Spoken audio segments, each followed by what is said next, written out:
Almost 800 years ago, a military genius came out of Mongolia to conquer half a world. He was the son of Yesugai, leader of a small nomad tribe. This man of destiny, riding beside me as a young boy, was called Tيموجين, born to rule as the Prince of Conquerors, Genghis Khan.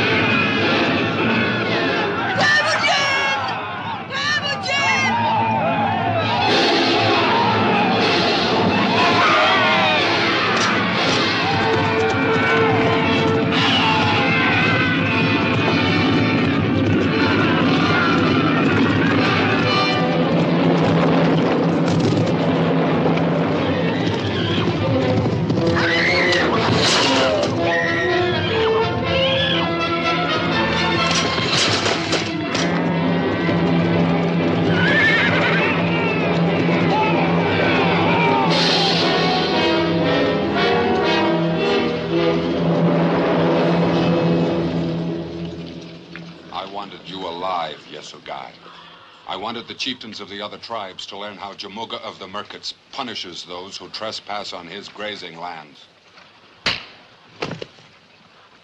Harness the horses!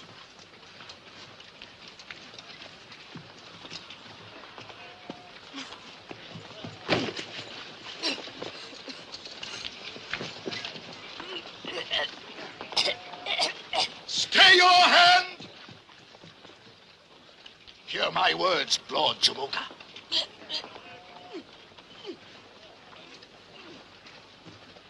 It has been written in the stars that the man who takes the life of Yesugai's son shall die, and die quickly, and by his own sword.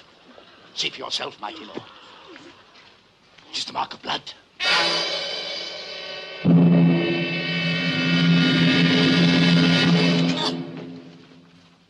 What is he called? Tيموجين.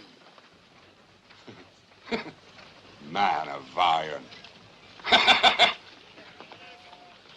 Then I shall spare him, so that he may witness the death I give his father now.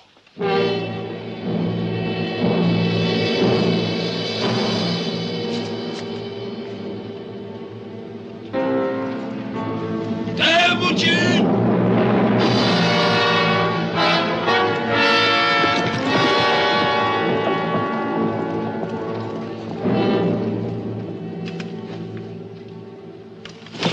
From this day on, you will wear a collar. I will have a chain made to put around your neck.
Come away from him, sister.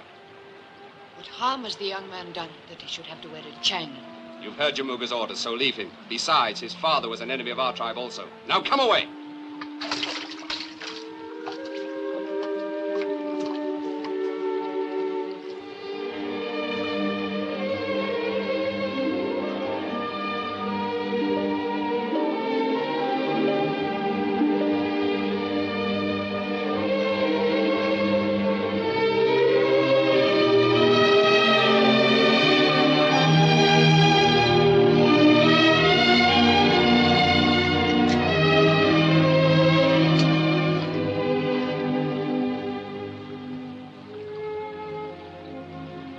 What are you called? Tيموجين. Why have they put that cruel yoke around your neck? What are you called? Botai.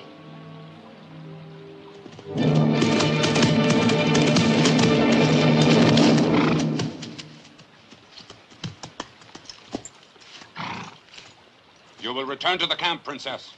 Go with your brothers. I take no orders from you, Jamuga. As you say, Botai. Not yet.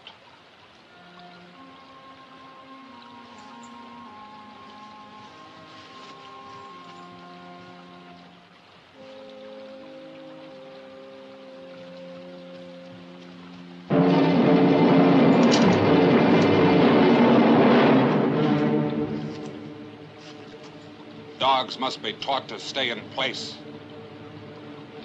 Dango.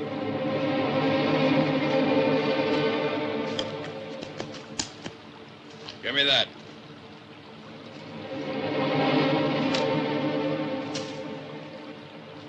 Now then, man of iron.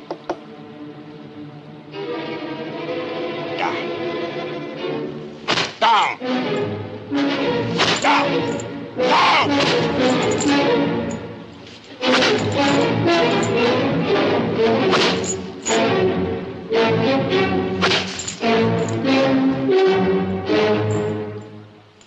The Lord Jamuga's brave. When a man is yoked. Good luck.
Father Ging.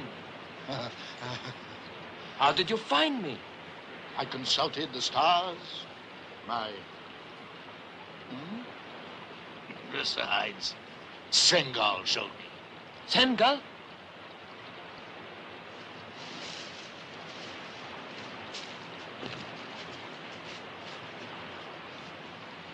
If he was able to talk, he'd tell you that he will be with us from now on. You may be chieftain of the smallest tribe of the Mongols. At least it's a start. It's a good start.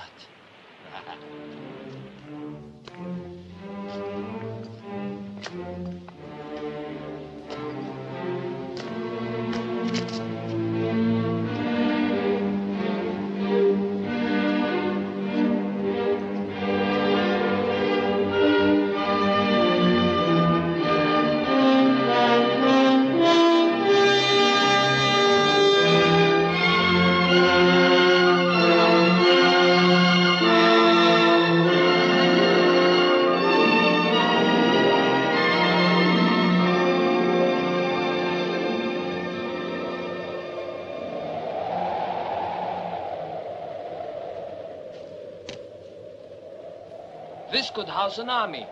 How safe are we? The Merkits think that only spirits and ghosts could live up this high. As long as they continue to believe that, we are safe. When they discover the truth, where do we go? East or west? When that time does come, you will decide. But this may help you. Our world is like 3 great circles. Here, to the west, Samarkand and Bokhara, the lands of the Persians. Rich nations who trade with the white-skinned Christians from beyond the desert. And here, to the east? I have not traveled east of the mountains, but I have talked with merchants from the caravans. And they have told me of the Great Walls. And beyond them of the kingdom of China. A land of great cities where people dress in silks. Even the men.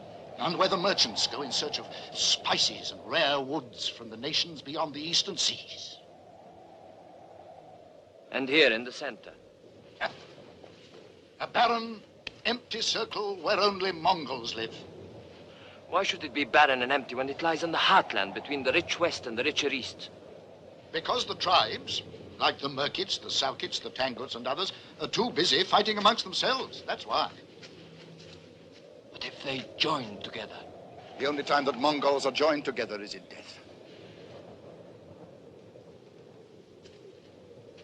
You know what you said about this being the smallest tribe in existence? It would be difficult for it to be much smaller. Then we must make it larger.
try by you. Sulkits.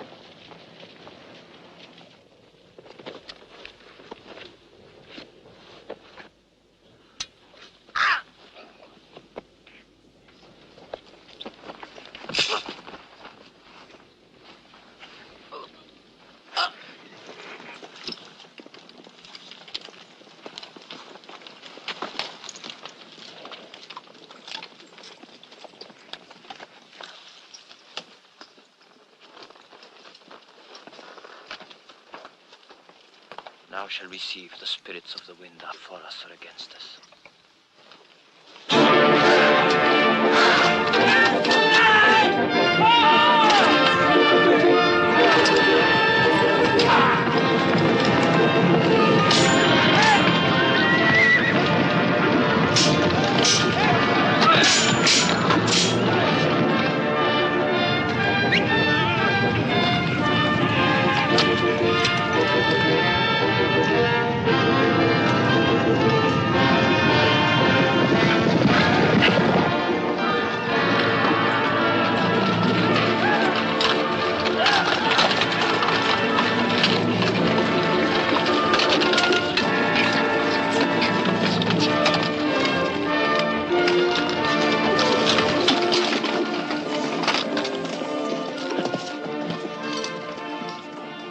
These men, they look like sulkits. Perhaps because they are Salkits. Sulkits? Riding with you? Yes. Salkits and the Yesugai together.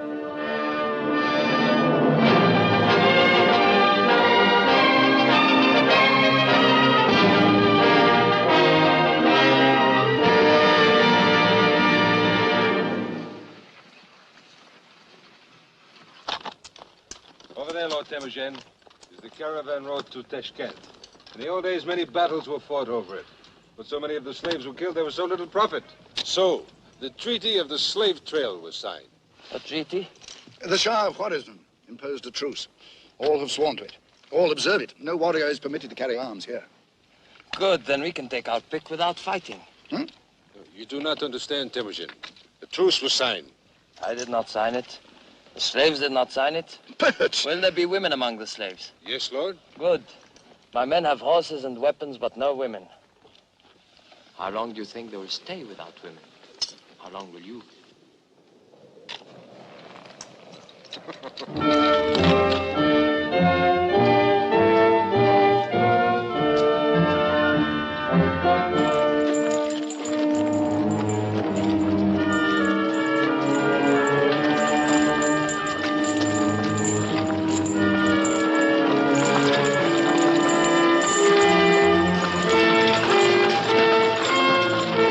What is the meaning of this?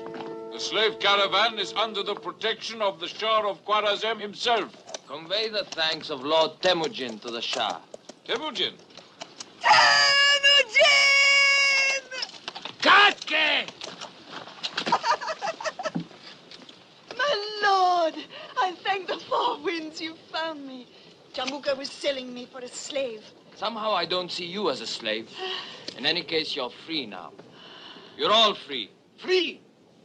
I said you are all free, my sisters, to continue with this caravan or to ride with my men back to our camp. You give them a choice? Women? Sengal, strike the fetters off these slaves. This truce has lasted 100 years, barbarian. The Shah will have your head spiked on the city walls. Once you're dead, do you really think it matters?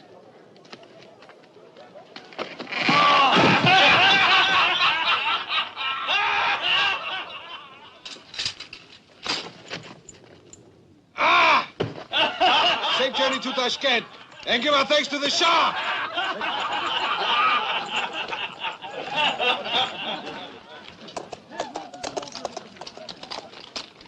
miracle. A miracle. Oh, thank you. But if you want to prove your gratitude, give me this woman, huh? But she's my wife. Oh, take another. Go on, take another woman. I'll give you a horse. Huh? Oh, I'll give you 2 horses. No, friend Chan. No woman will be taken against her will. But, Lord, that's what women are for. And besides, the best have already been taken. A wise man does not judge a horse by its saddle markings. Come, I will choose for you. Come. Hey, do you want a husband, Katke? That?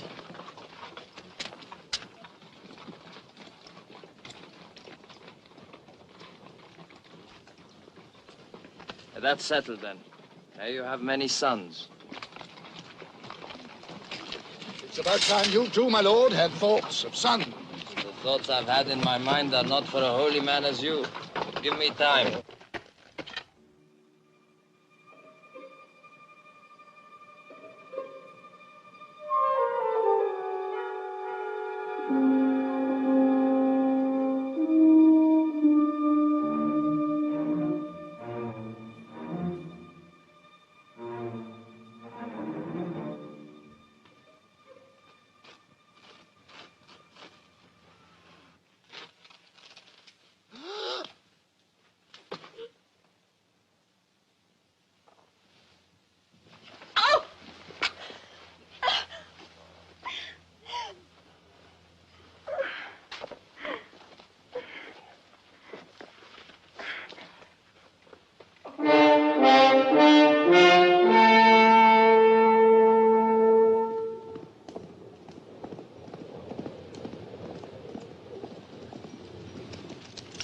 Take this and be careful.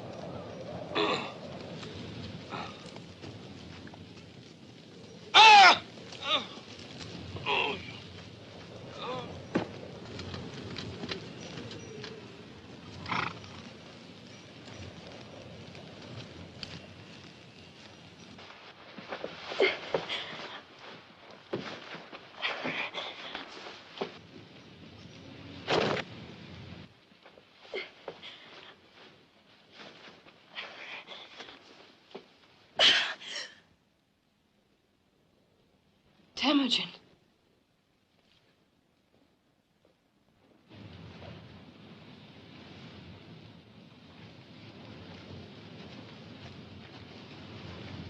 Katki, bring food and clothes to the princess. Prepare another tent for me while I wash. Wash?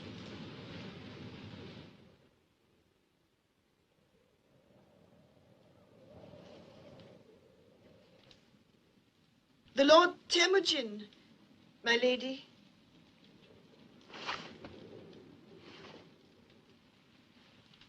Stay, woman. I did not tell you to go. That was stupid of you. You do not seem like a stupid woman. I am not a stupid woman. And what did I do that you thought stupid? You gave an order that was bound to be overruled. The master who feeds his dog does not expect him to answer to the whistle of any stranger. I might have thought it of you. You treat those who serve you as dogs. Not Katke. She brought me up as a child. She did not boast about that, I promise you. My lady, anyone else listening to us now would imagine that you were trying to provoke a fight. But it always needs 2 to make a quarrel. Not with me, it doesn't.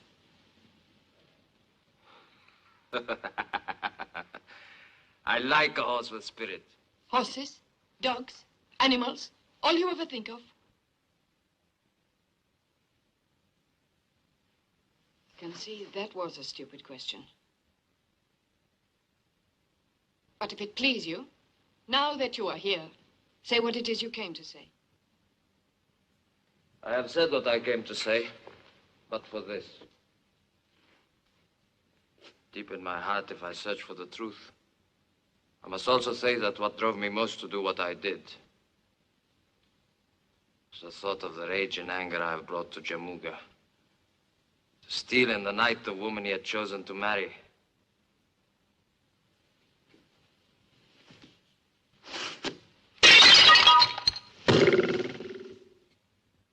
Outcast, slave, Soon you'll be back in a wooden yoke. For born a slave, you'll die a slave.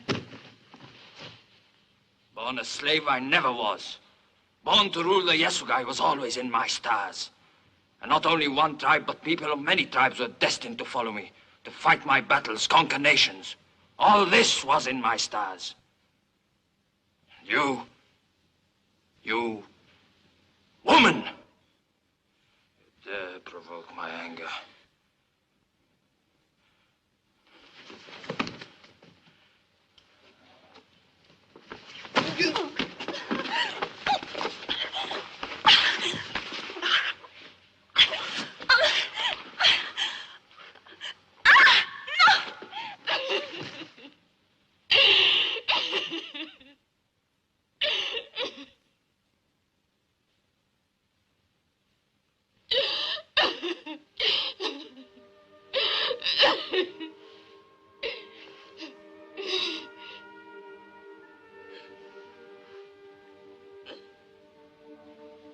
Hand is the first thing one gives to another.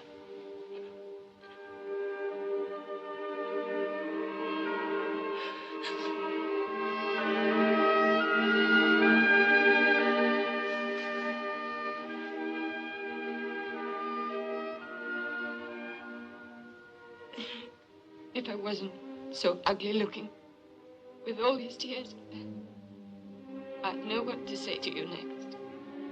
But I am ugly looking then. You didn't disagree with me. You see. Talk too much, woman. You never give me a chance to say anything.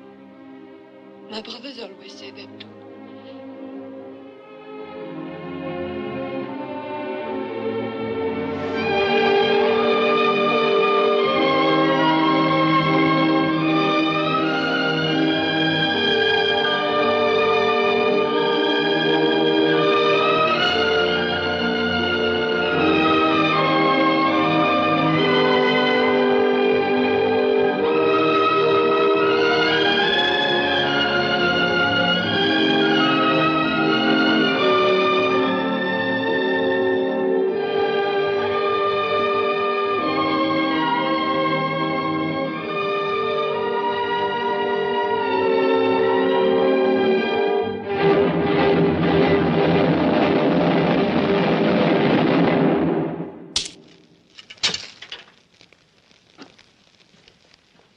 His camp must be near.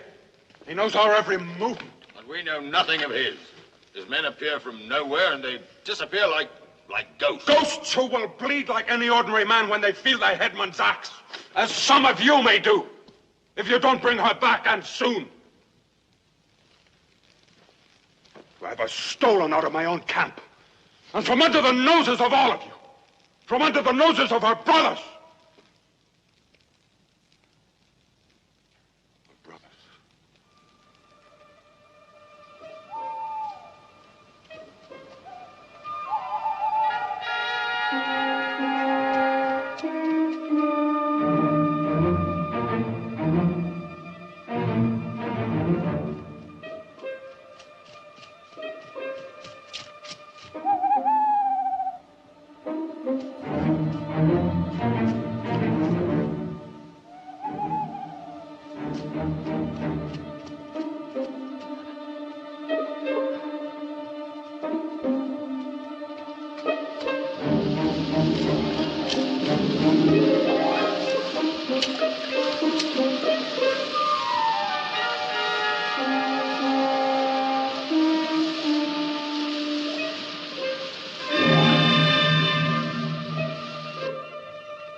This is my eldest brother, Subadai, and Jabai, and Kasa. My lord Tيموجين, my lord, and my husband. No one followed you? We saw nothing but the stars, heard nothing but the rush of the waterfall. Despite the poetry, I'm glad to see you back. And you, my friend, you are welcome. And grateful, Lord. Ready to serve you, Lord.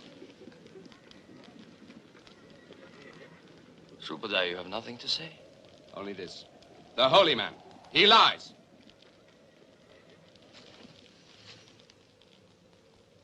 You said? I saw something as we climbed the mountainside. A glow against the sky. Your fires are banked too high.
Bean, prepare to move out. Leave all the carts but one. Move on to the east road beyond Jamuga's camp and wait there.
Tيموجين!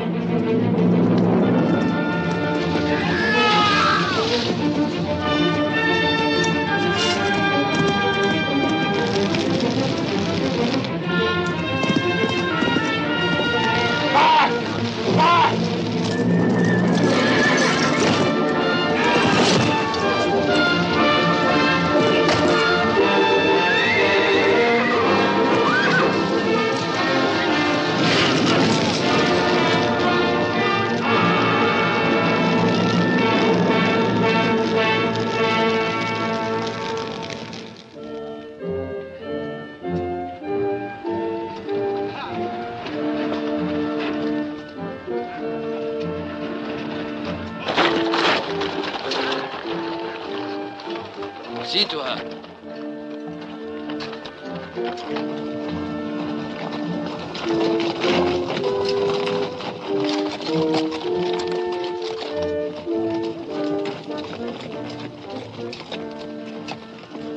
Time is on our side. Be hours before Jamuga can reach the sky camp. He'll have Murgats from the lakes to the plains riding to join him. Who can travel faster? A horse that needs little to eat, or 100 who must forage wide? Where do we go? East. We will be across the river before dawn.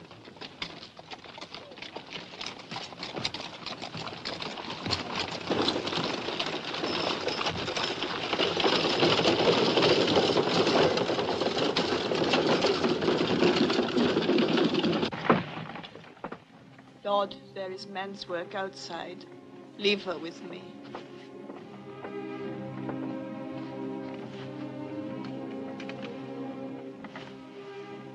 Ote.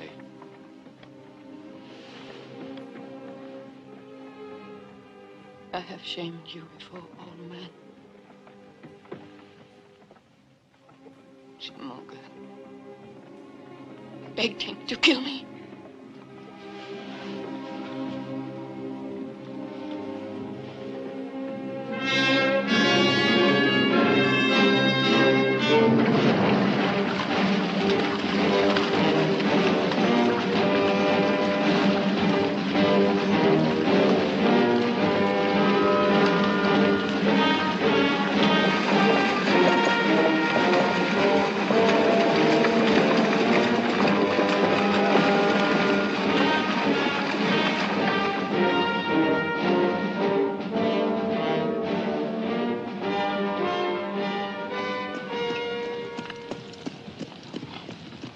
When do we rest, Lord? Not before we are certain Jamuga has given up the chase. Then let us stop and fight. I will say when it is time to fight, not before. But how long do we keep going east, my lord? All through the winter. And if necessary, through next winter. If we keep heading east, we could end up in a land where I've heard they eat dogs. Or it might have been people. According to Geen, it is a land of great wealth. A vast empire built on knowledge, and we must have knowledge.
Greetings, friends. And to you greetings, warriors. I'm Kamling, ambassador of the Emperor to the Indias, returning to our court in Peking. Returning, as you see, is a figure of speech. It seems you travel without much luck. First our Manchurian guard deserted us, then the wheel of our cart broke. Then our driver stole our horses, and the cattle, tiring of our company, followed after them. One might say that the winds of fortune are blowing somewhat coldly. You are in dangerous country. We have heard of one Tيموجين and his horsemen, fierce, violent men. We have no fear for our lives.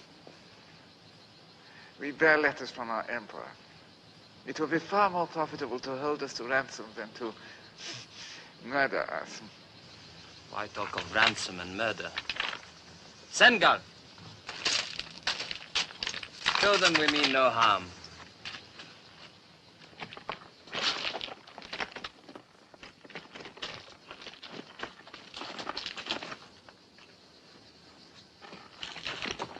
Up!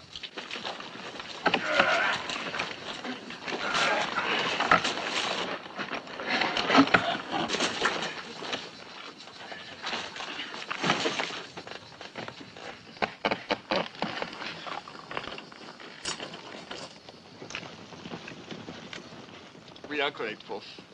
If you would tell us what gold you require for your services. Gold, my lord? I'm not a merchant.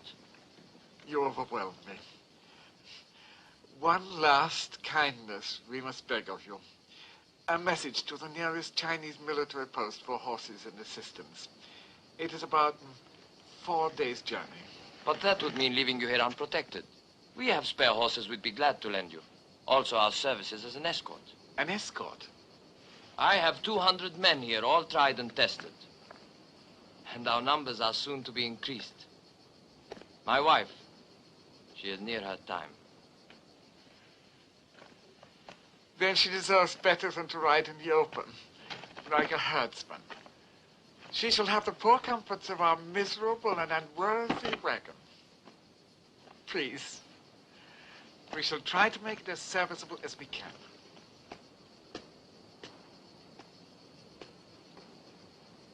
Now, this Tيموجين you spoke of. Have no fear. This is the one column he'll never attack. I have his word for it.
Boy? A son.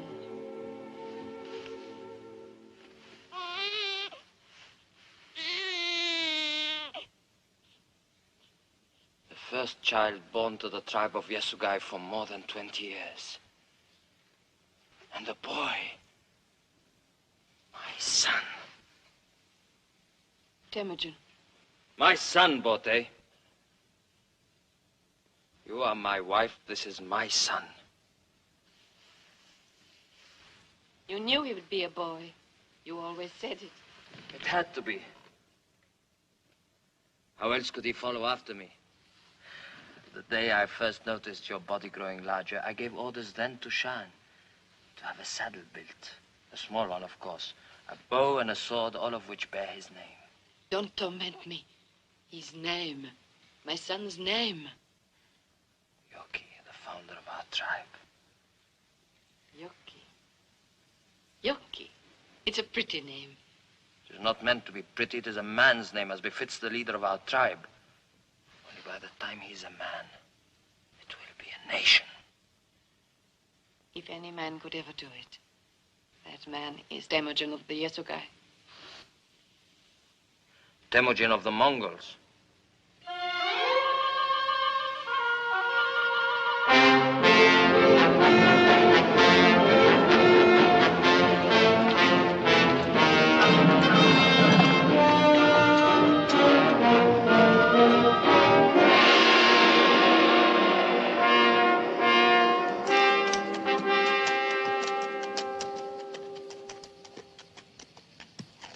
Men who could build this should rule the world. So our ancestors thought when they first conceived it, 2,000 miles from the great ocean to the southern mountains. But alas, now we cannot rule ourselves, let alone the world. My lord!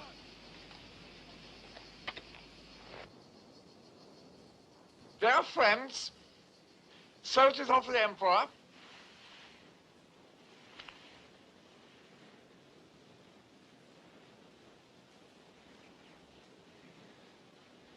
glass, simply reflecting the sun's rays, but it can carry messages further and faster than the swiftest horseman.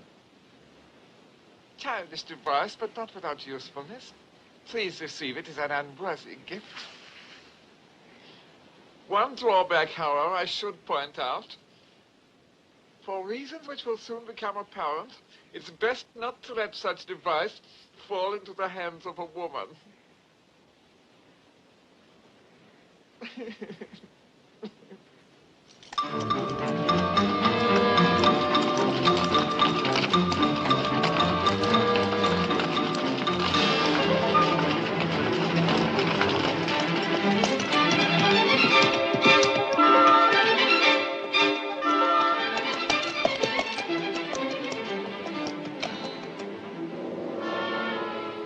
Overfed bears should be no match for wolves. Remember that now.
I shall ask for an audience with the Emperor. I'm sure it will be arranged. I shall be honored. The Emperor also will be honored.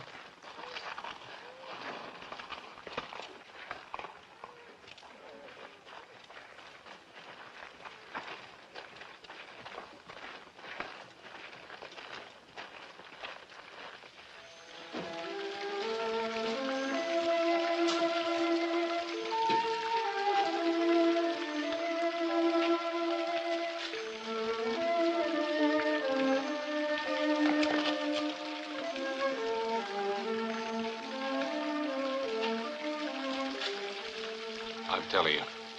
They're going to boil us alive and then eat us.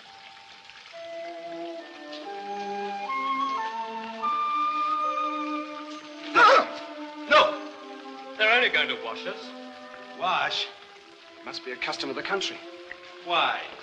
I don't know, but I don't intend to find out. Well, I do.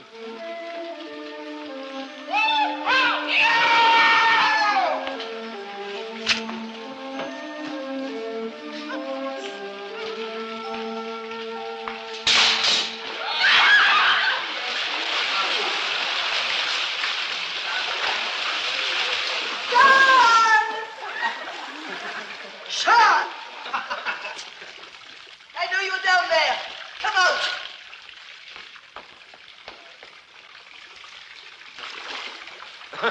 I'm only being washed.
Our ambassador has told us how much he owes to your skill, bravery, and courtesy. Kamling is generous, Your Majesty. He's also told us that you are a shrewd and observant man. That is unusual. I have always believed that fighting, horses, and women were the sole interests of the men of your nation. Tribes constantly at war with one another cannot be called a nation. Then we shall do nothing to discourage your quarrels. As long as you Mongols fight among yourselves, I and my people should have little to worry us. Surely a nation as rich and strong as yours has nothing to fear. Fear? The Chinese Empire knows no such word. Then what is the purpose of the Great Wall? The wall merely ensures that civilization, knowledge, the arts as we know them shall survive. It is there to keep what we have to ourselves, to keep people in. To keep me? I find you profoundly entertaining. You make such direct and positive statements. You and your strong, wild men arrive in my city like a rush of wind, a fresh sort of wind. We pray to the wind. Charming. To the four winds. Better and better. We have a game of chance in which the four winds are of paramount importance. Listen to them. Did you ever hear anything more delicate or exquisite than their sweet, sad song? Poetry itself could not be more profound. Do you write poetry, Tيموجين? I do not. I have never yet found the time. Then I shall instruct you. I myself am a poet. That is why you were sent here. And this is where you must stay, my friend. There is destiny in your coming here, believe me. When you speak of destiny, this is something I must believe.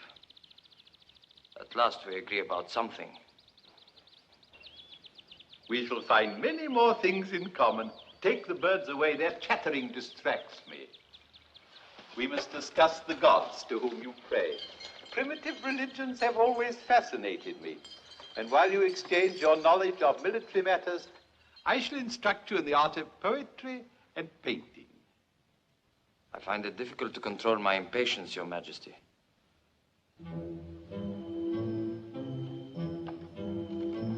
Take it. It grows heavy.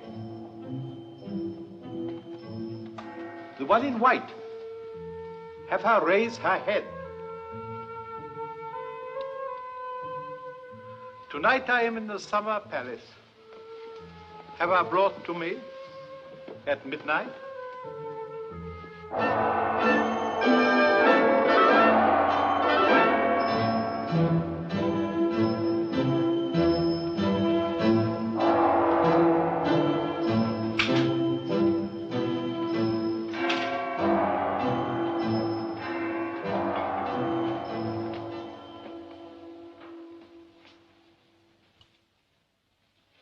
Prisoners. Make no mistake about it. We're prisoners. In an ivory cage, of course. We should never have headed for the east. What else did the Emperor say, Temujin? It's what he didn't say. That there are over 2,000 men on the walls of Pekin and that our horses have been taken. Just what do you think we should have done, Subadai? You're always so quick with advice. It is what I have always said. If we had not run, but stopped and fought Jamuga, none of us would have to be here now. None of us! You have a strong right arm, Subadai. And I like to know it is at my side, but your mouth is young, and it needs training.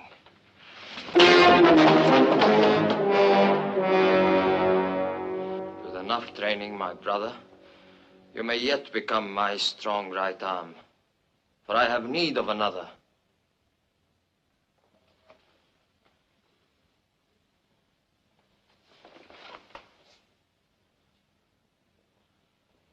This peacock, this emperor, has overlooked one thing. There is much to be learned here, much that can be used later. And if this is a prison, I can think of worse hardships. Yes, I know I've never eaten so well. As for me, I even enjoy being clean. It's not the being clean that you enjoy, it's the washing. Well, the women are beautiful, I must say.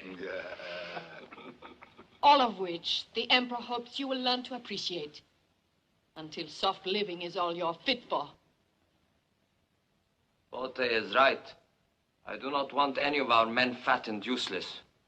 We will all exercise every morning for a start.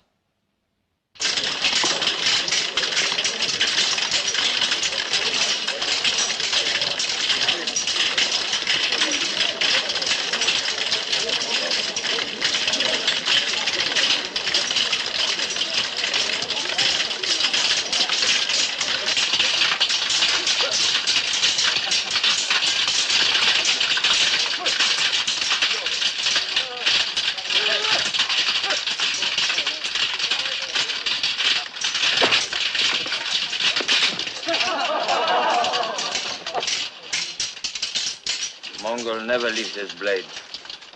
Not unless he's dead. Just a reminder for you to carry. Look! Over there! A signal!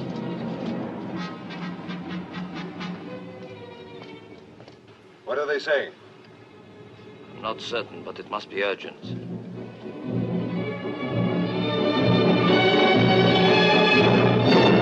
Take the map away. It's not only inaccurate, it's inartistic. Stop them weeping and wailing. I want advice, not pandemonium.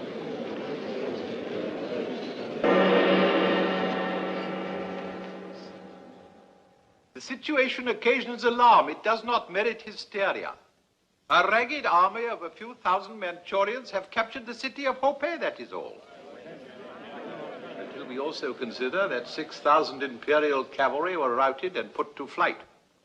But that is nothing new. No doubt in our lifetime it will happen again. Prince Temujin, you and your kinsman seem amused at the news of our disaster. Not at the news, Your Majesty, only at the way you receive it. A few thousand Manchurians are of little account, admittedly. But their example might be serious. Others might also realize that the Great Wall means nothing. I wish to speak to my friend Prince Temujin alone.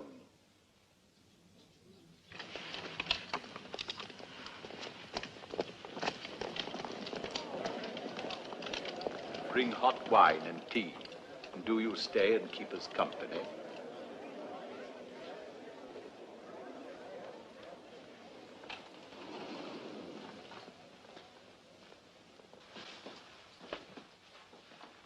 This is how I relax in moments of disaster and anguish. I find painting has a soothing and calming property.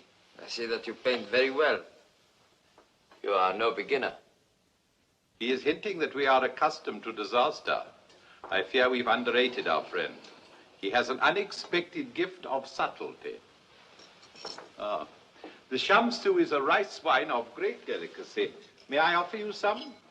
For me, the tea. For me, the wine. I was not suspicious of it, Majesty, but I have forbidden it to my men to drink, as you probably have heard. I have heard. And if my curiosity does not greatly offend, why? Because I wanted my men to be ready for a day such as this. Ah. Please to continue.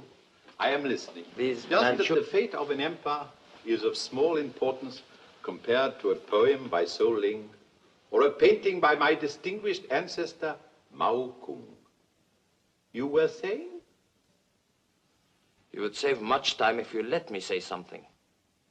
That means you have something to offer? What? These Manchurian invaders, you would like them destroyed as soon as possible. Unfortunately, my army has melted away. I will raise you another one. Mongols? How much? You mean money? What else do soldiers fight for? Large chest of gold for each of my 3 brothers-in-law, so that I can send them out to recruit only the best men. How could I be sure I was not just replacing one army of invaders with another? You cannot be sure.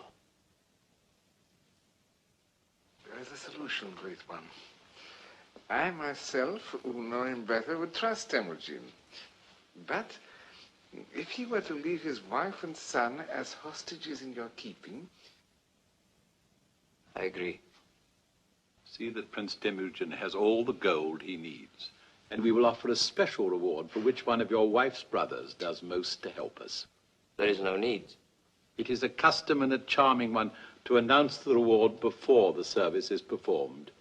In our experience, it often helps with the accomplishment. Have the court brought back. I wish them to see how tired and exhausted their emperor is, working devotedly in the service of his people. I will do so, Great Emperor, but as Temujin and I have so much to do... Very well. In any case, you've both seen the state I'm in.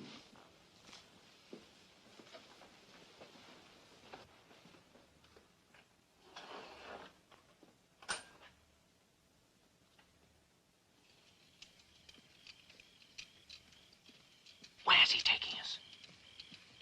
The horses are ready. Why can't we be on our way? Because the Emperor wants you to take a memory with you, a vision that will bring you back all the sooner.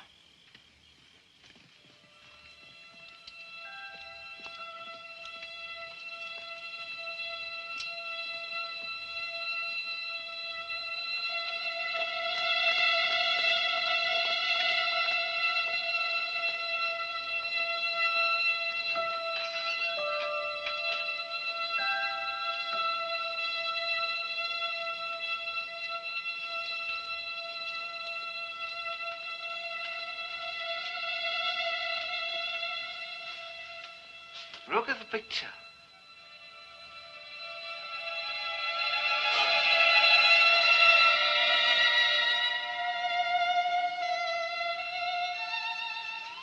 The Princess Chinyu, Emperor's youngest daughter. Whichever one of you returns with the best company of horsemen, he shall have one. Is there any reason we can't start now?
would I.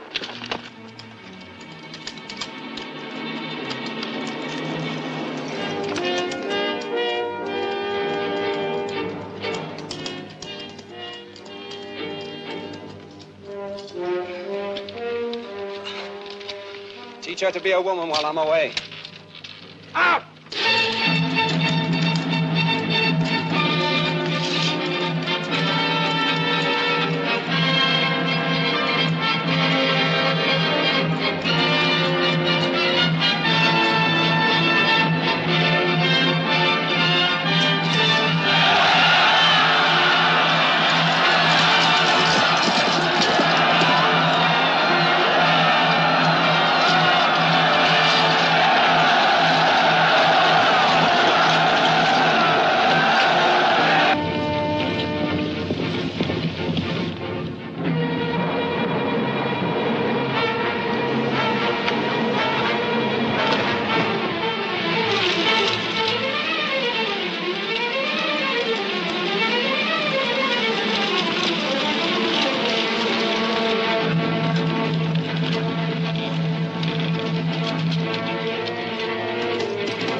They're less than an hour back.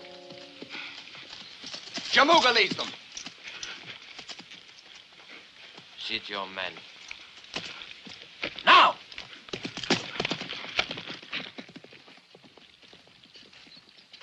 Your troops will lead the attack. Up through there. It is only fitting. We have the honor. You will not attack with any great success. You will then fall back. Retreat? You have had some experience of that, I imagine. But we lose face. Better to lose face than your head, as the unsuccessful defender of Hope has apparently done. When you fall back through here, my Mongols will fall on them from both flanks. Then you will lead your troops back again at my command. Now get your men into position. I will tell you when to move forward.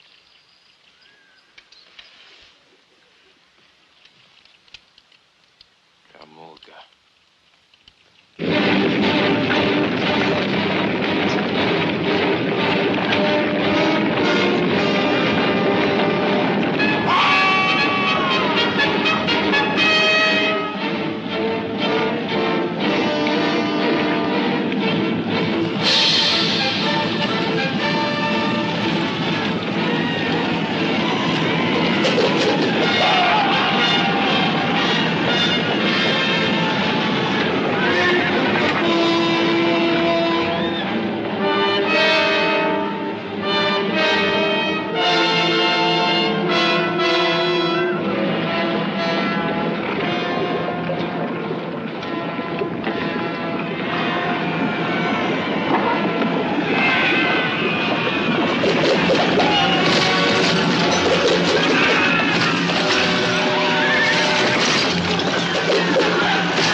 Quick death would be too easy.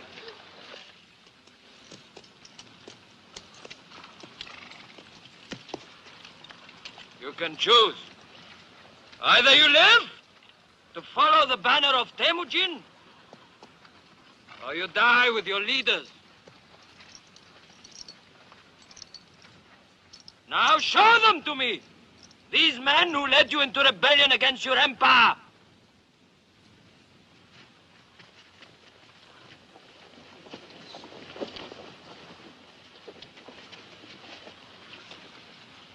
Subodai.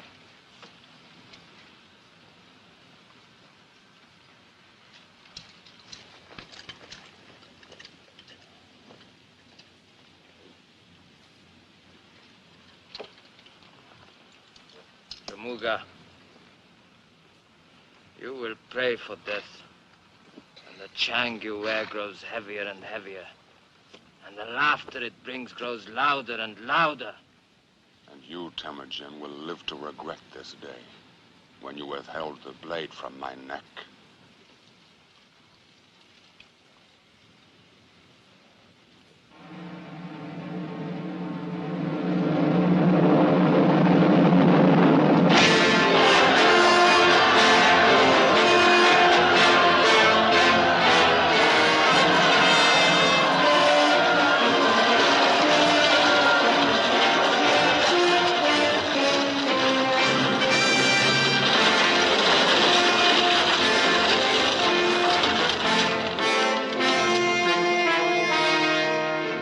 Barbarian of all barbarians, the Mongol who led the Manchurians.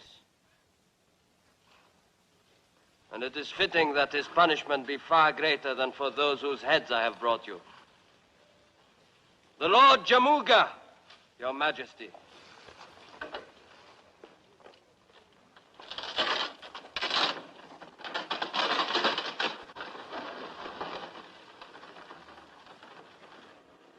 In celebration of the Lord Tيموجيn's great victories over the Manchurian rebel invaders, it is our will that from this day on he will be called the Prince of Conquerors, the Genghis Khan.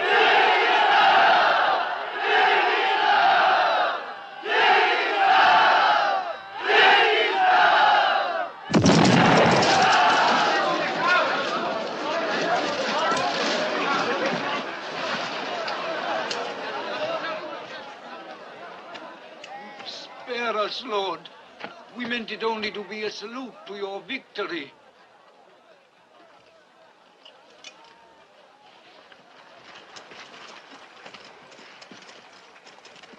How did the thunder crash at your command?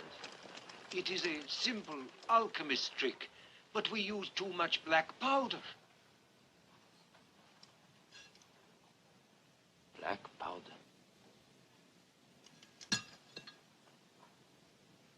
Come to me tonight, and bring some of your powder with you. I want to see how you make it thunder.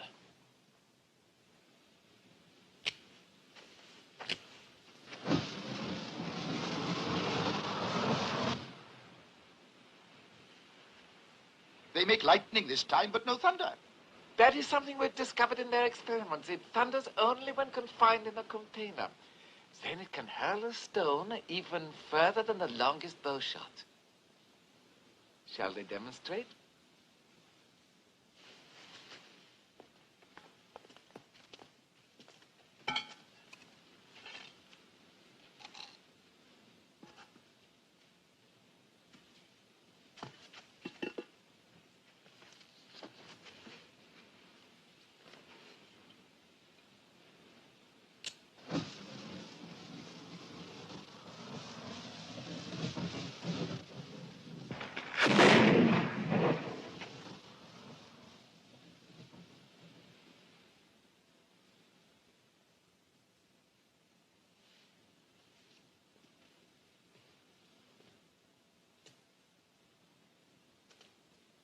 So far, you have used this only to make noises of welcome?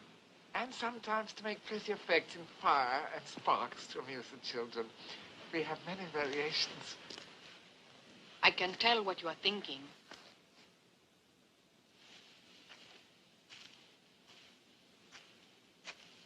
It is your duty, both as a holy man and as a man of wisdom, to profit from all this knowledge.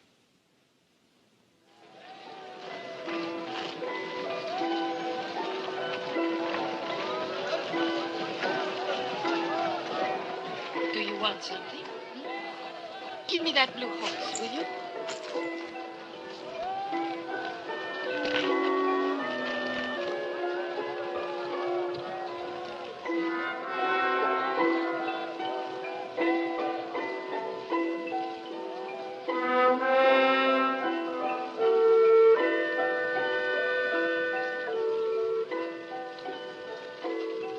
Come, come.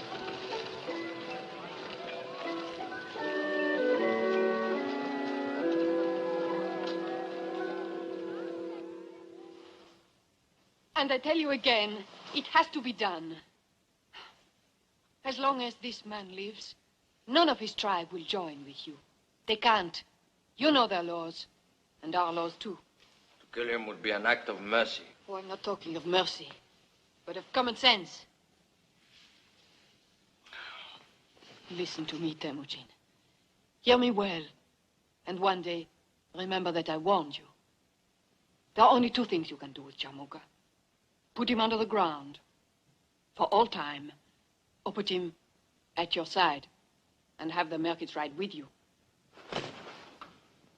Are you out of your mind, woman? Jamuga, who killed my father, kept me in chains? Or is all this forgotten, all forgiven? And you, the scar he put on your back, has that also disappeared with the passing of time?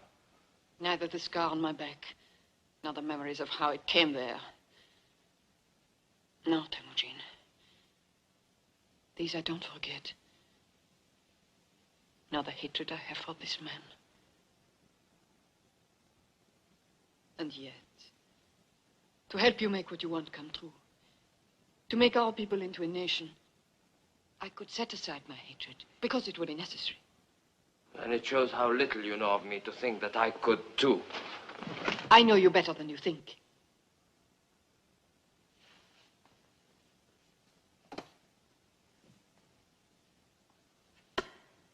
Break it across your knee, Tيموجين.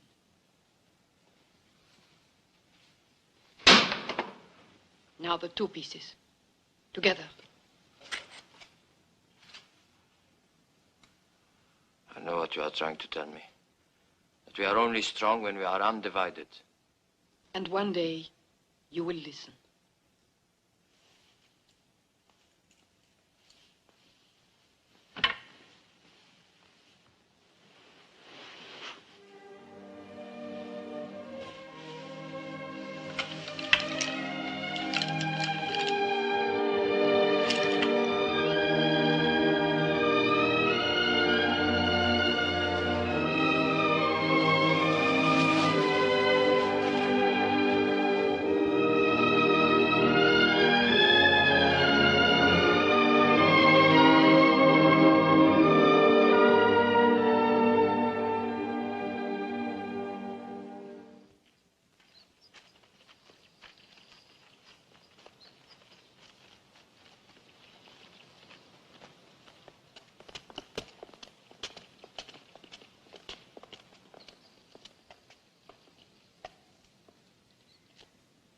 Leave us.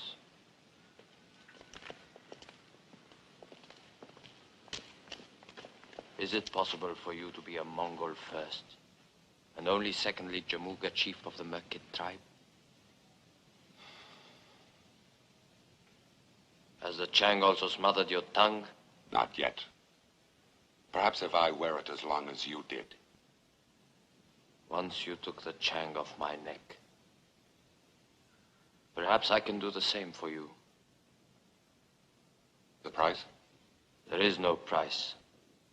Only a dream accomplished. A unified Mongol nation, not just separate warring tribes. With the Lord Tيموجين at its head. The stars have written it. Geen, my holy man, tells me this is true. A Mongol nation will come, Jamuga. It will. But if the Merkits ride at our side, it will come sooner. The Merkits need no other tribes to ride beside them. Behind them, I should say. All others fear us already. Our power, our strength. Even my death cannot destroy that. You're thinking so small that you can only think about yourself? And what do you think of then with this wild dream of yours of a Mongol nation? And apart from these stars you speak of, what else makes you think you have been chosen to rule? You will die carrying that shank, Jamuga. Unless I have your word now that your merkits ride with us the day we leave China. And that day is soon. If I were free from this yoke, my hands would still your jackal breath forever. Suli! Put this animal back in his cage.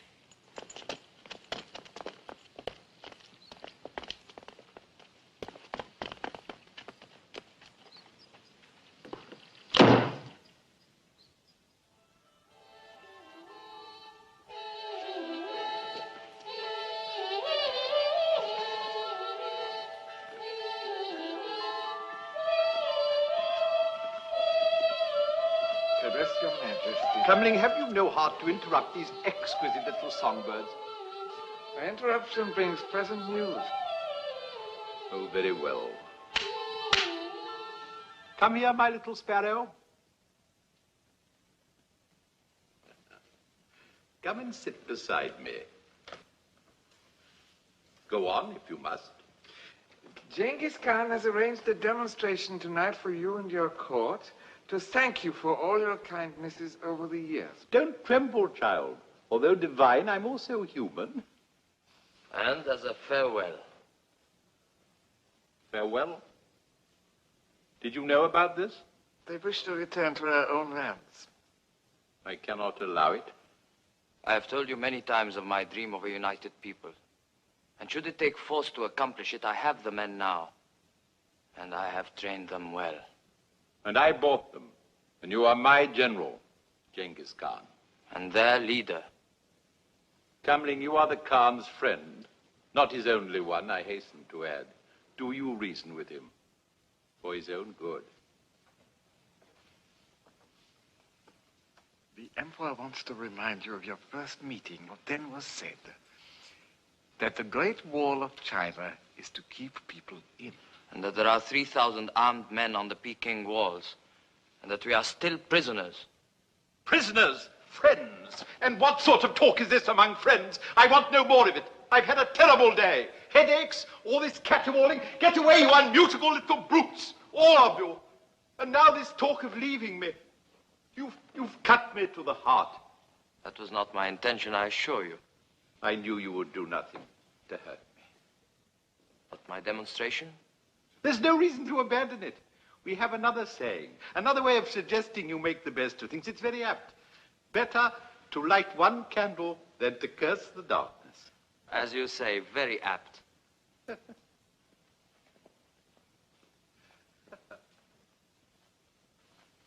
Nevertheless, you will have him watched. I thought you would be pleased to see Genghis Khan and his horsemen ride away. So that one day they may ride back as conquerors. The Khan knows us for what we are. Rich, but regrettably weak. What will you do? The barbarian Tيموجين brought back from the Manchurian battle. Jamuga. Jamuga. Have him brought to me. In secret.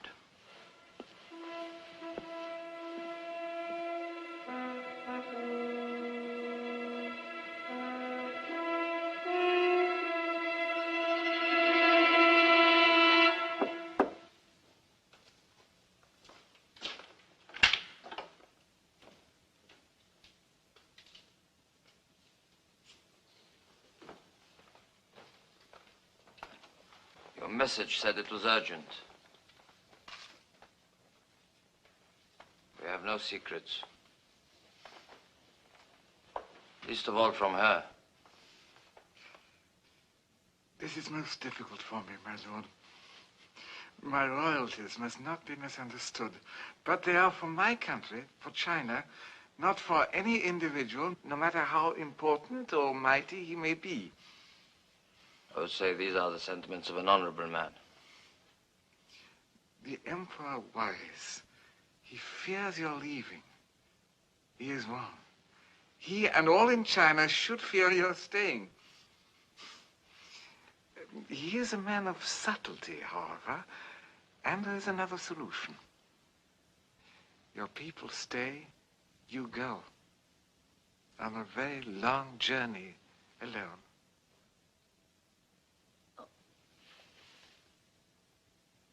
You express yourself beautifully. But who is to stab me in my back? The Emperor also understands what would happen to our people if one of them should strike you down. And so... You have walked too far to stop now. Our people would be blameless if your assassin were a Mongol. A Merkit. Jamuga. Bring him here.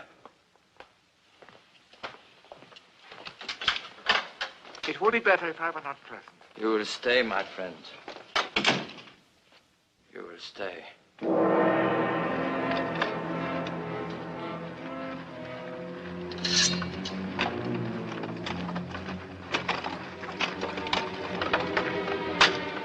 You'd like this key, eh, Jamuga? Why not?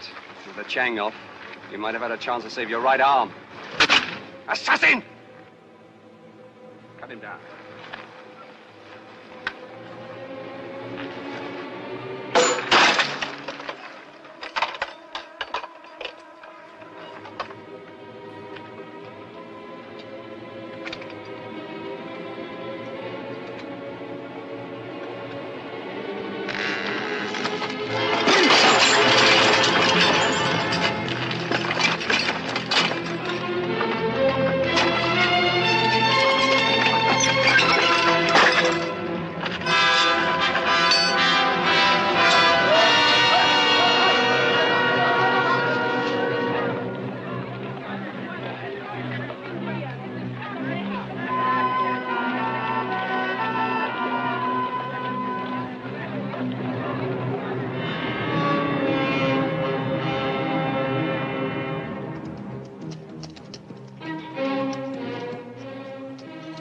Still can't be found.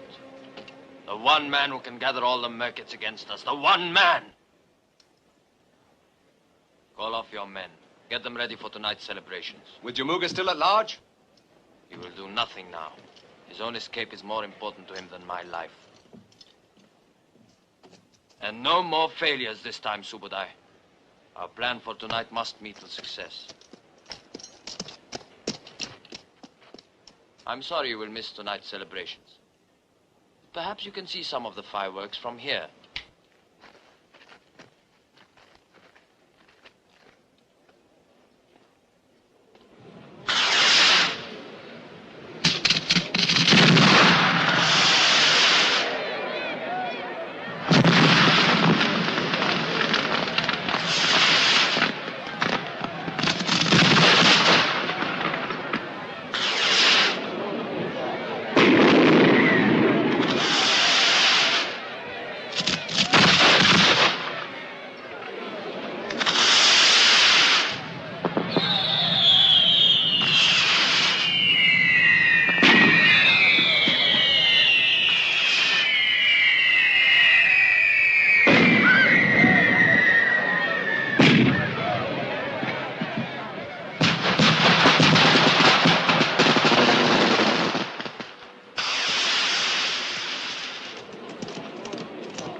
Amazing, the ingenuity of the human mind. The Chinese mind, of course.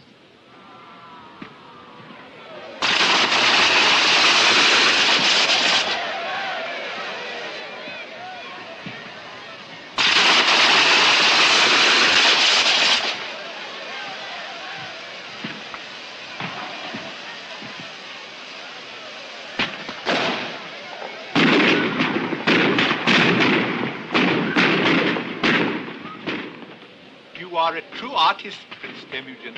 I knew it from the first day. My profound felicitations. And now for our final display. Final? Perhaps you would like to set it off. It would be an honor.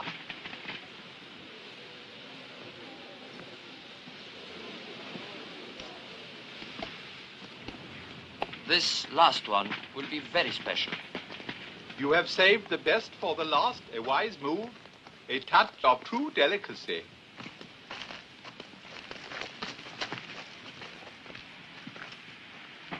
As you yourself said, better to light one candle than to curse the darkness.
This will be our camp.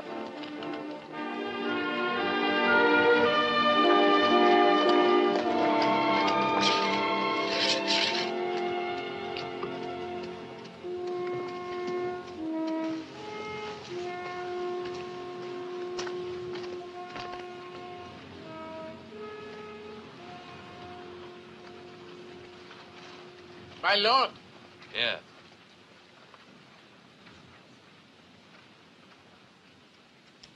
How long do you intend to hold me prisoner? Not prisoner. As your late emperor said to me while plotting my murder, you are here as a friend. In that case, I can only ask that my death be a swift one. We will not speak of dying, friend. Only a fool destroys a wise man. You will sit at my right hand and you will counsel me. And I will listen to your words. And if your words be wise, they will make me wise too.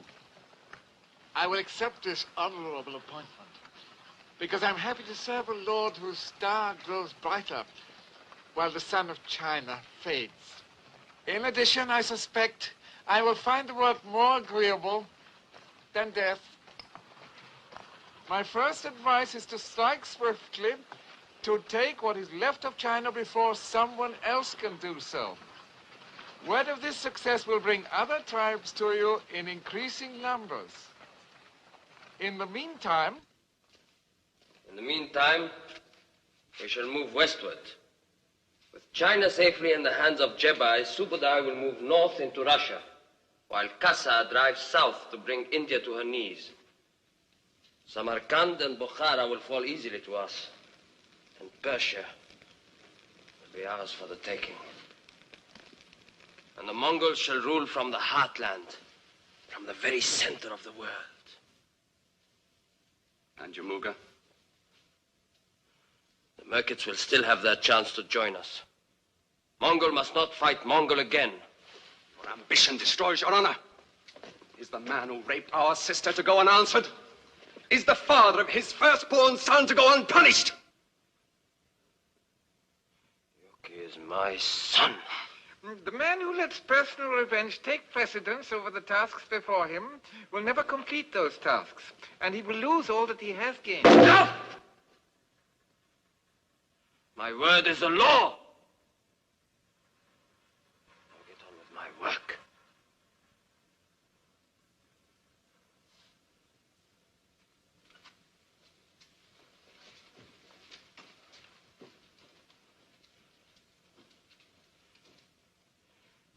Subadai is a small man.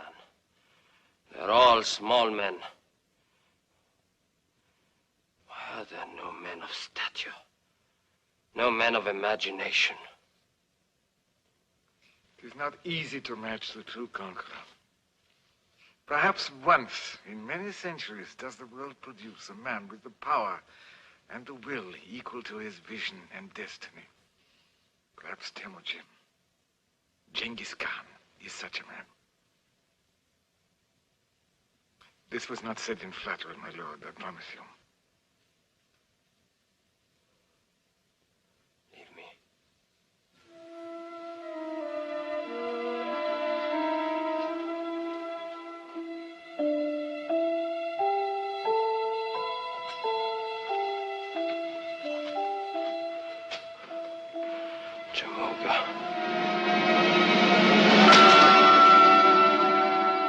In the next few years, the Mongol hordes of Genghis Khan seized all of China north of the Yellow River, carved its way across the Ural Mountains into Russia, and plunged southward across the borders of India.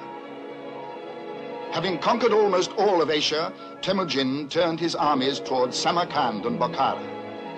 And when they were his, the great Persian Empire of Khwarezm lay before him, ready for his sword.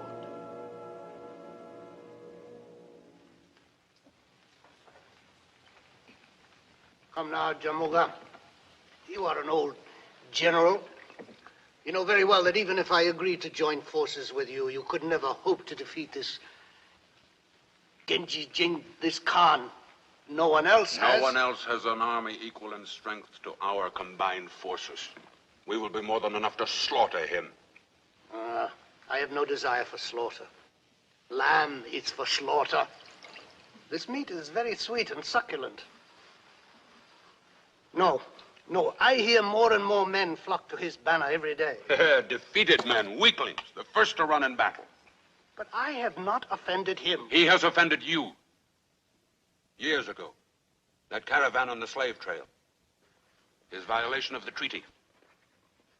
Oh, that was when... That was when the supply from the east was cut off. No spices, no jewels, no women. And remember this. Your country lies directly in his path. Your only hope of saving Khwarezm, of saving yourself, is to align yourself with me.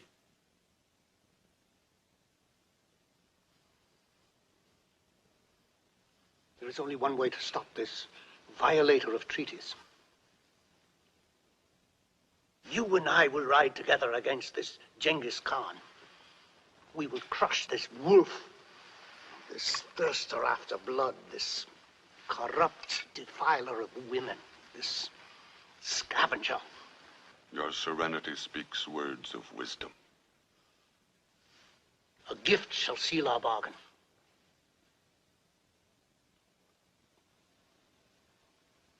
One of my daughters? Two? And my gift to you will be the head of this Genghis Khan.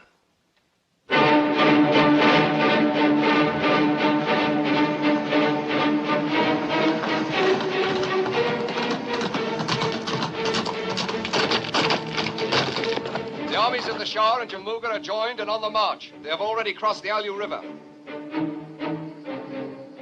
Then the time is here, finally.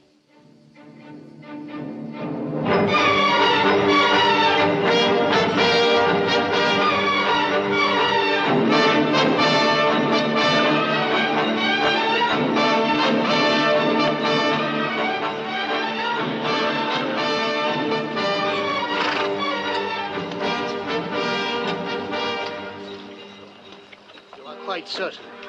There can be no mistake. There's no mistake. The last word placed him 5 days away. We will have the high ground. He will have to come to us.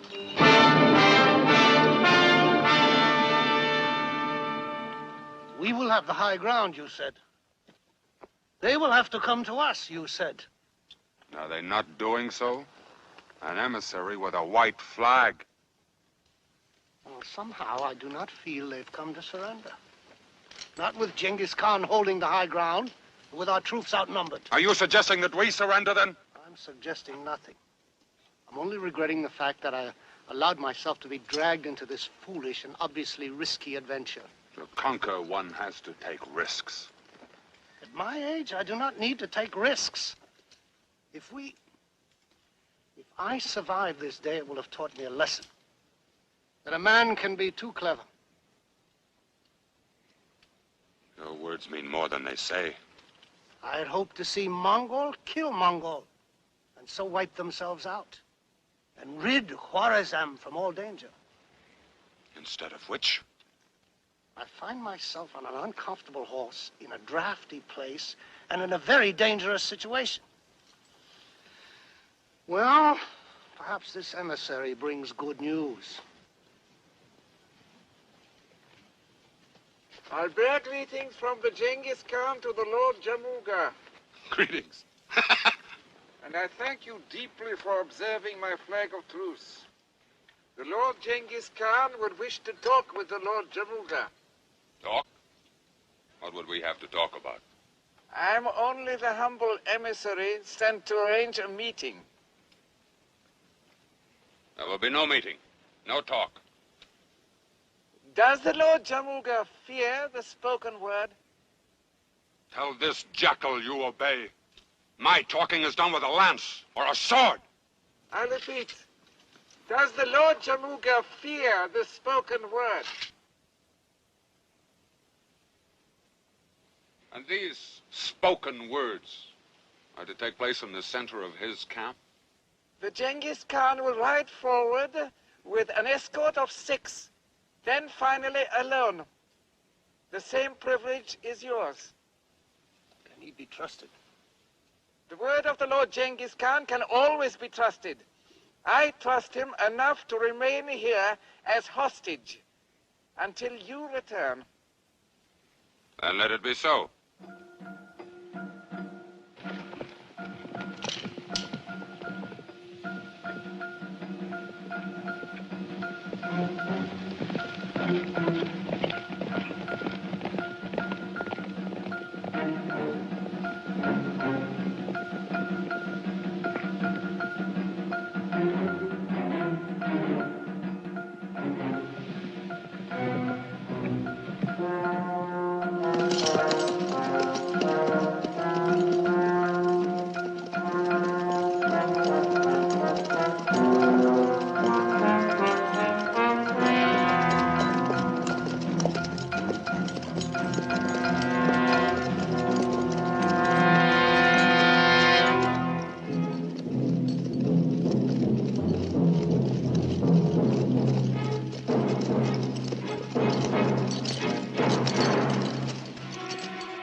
It is only fitting that you have come back to your own land to die.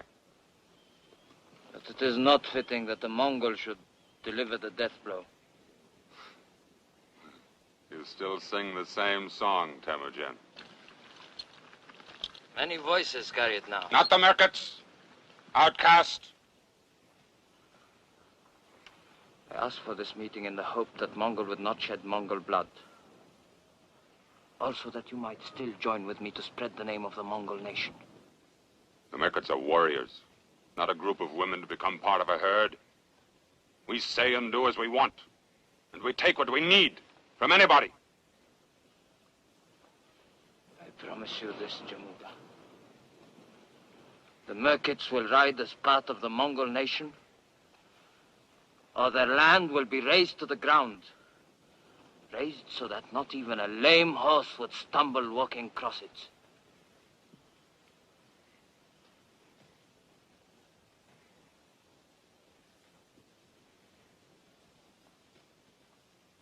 I must talk with the Shah. Counsel is always worthwhile. We will send you our answer.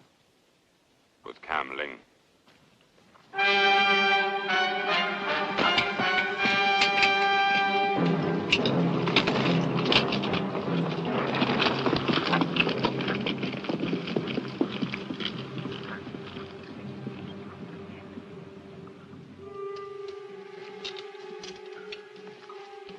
And the men grow impatient, my lord. Better that than the spilling of Mongol blood. Not one of our horses will put 1 foot forward until I have Jamuga's answer. My lord! Look!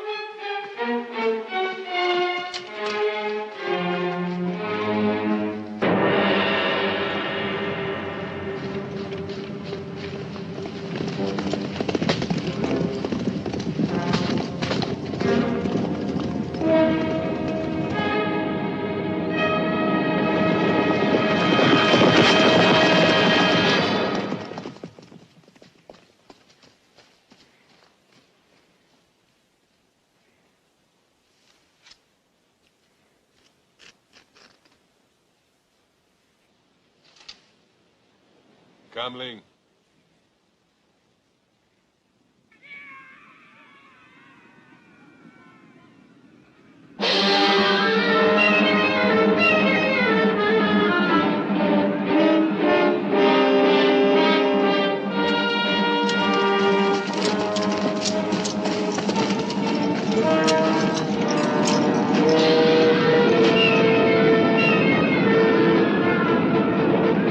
Take your posts.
I have no desire for slaughter.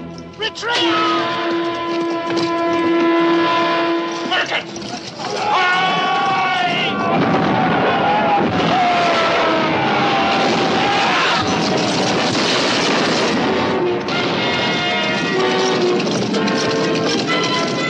My Lord Jamuga!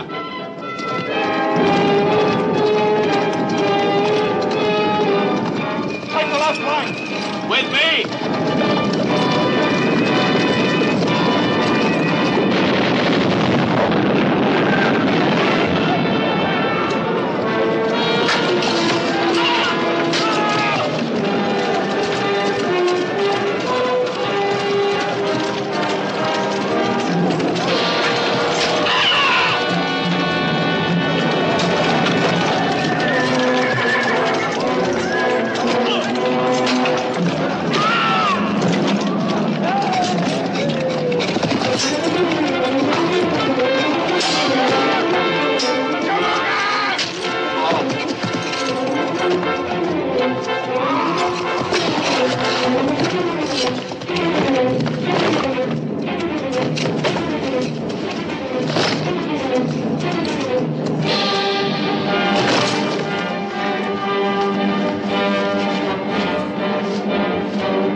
Singal!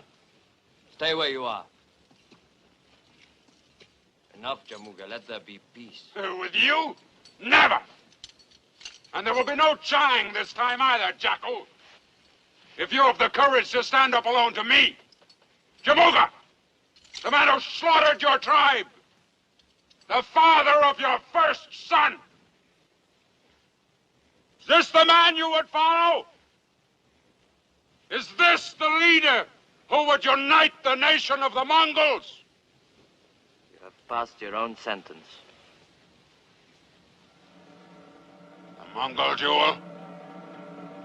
And when you are dead, Jamuga, your men will ride with mine.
Untie any prisoners.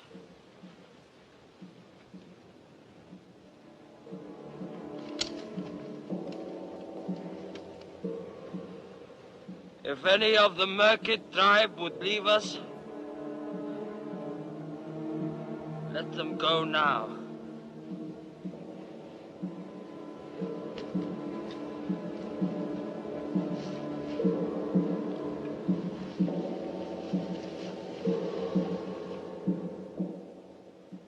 I've lived to see it. That the tribes come together as one people.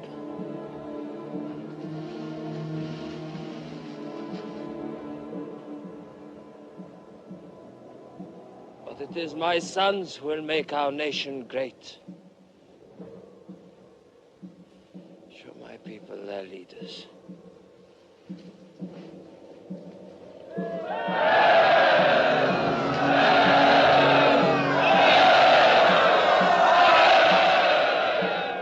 And until they are old enough to lead, it is my wife and her 2 brothers who shall speak for them. Shall guide them to walk straight. What I have always loved. Turn me towards the wind. I want that the gods should see me in the face.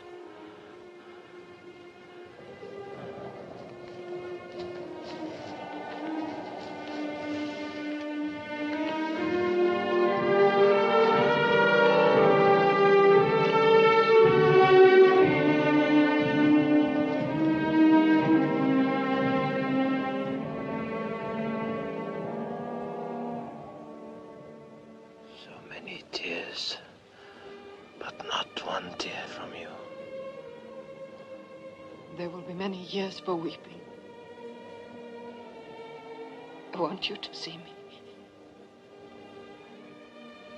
as you have always.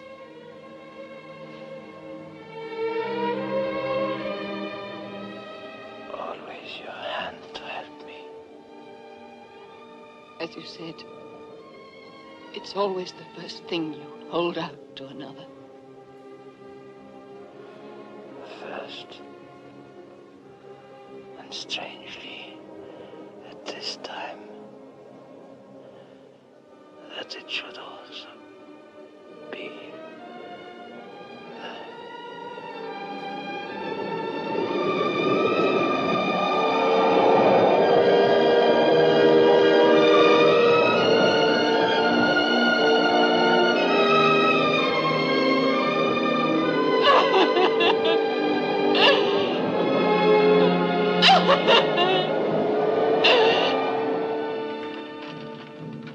And so it was that Temujin, the Genghis Khan, was dead.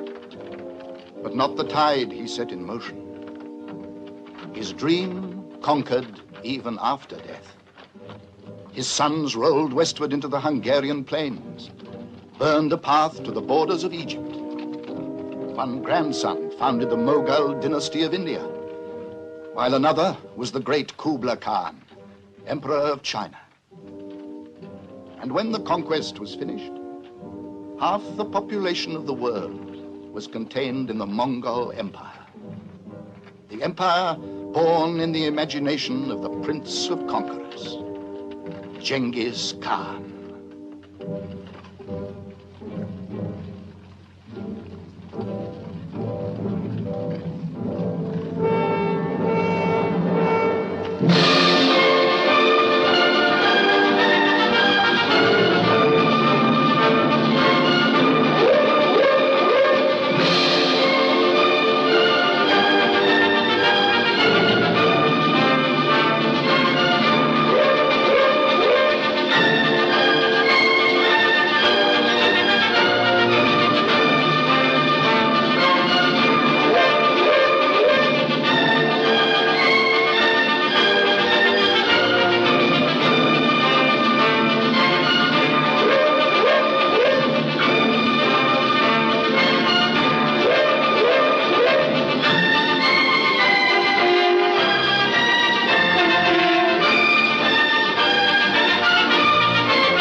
Mighty are the conquerors who have swept through history, but no Napoleon or Caesar more mighty than the prince of conquerors, Genghis Khan.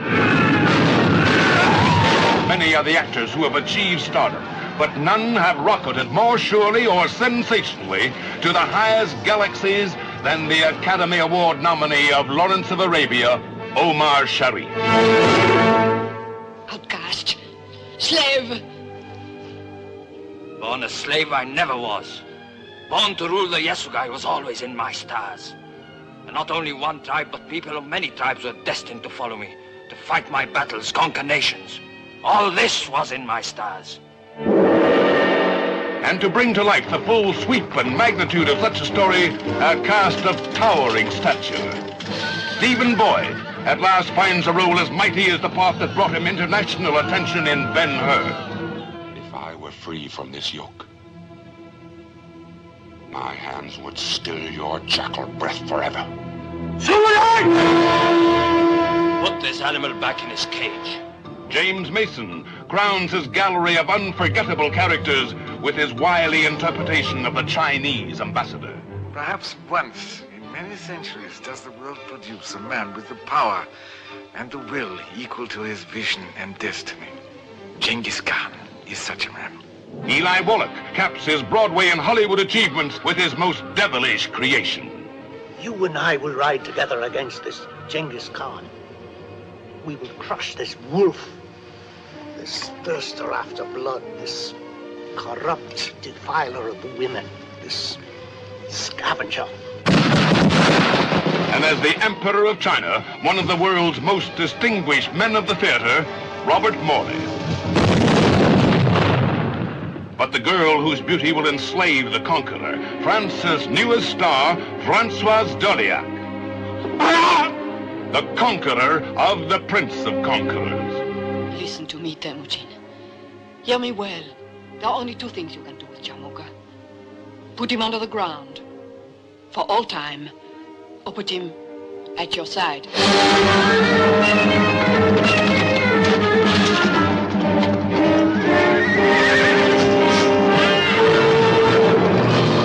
Where the story was set, so went the cameras. The Great Wall of China, the splendor of an emperor's palace. Here indeed are scenes of unequaled beauty and spectacle unparalleled in any motion picture.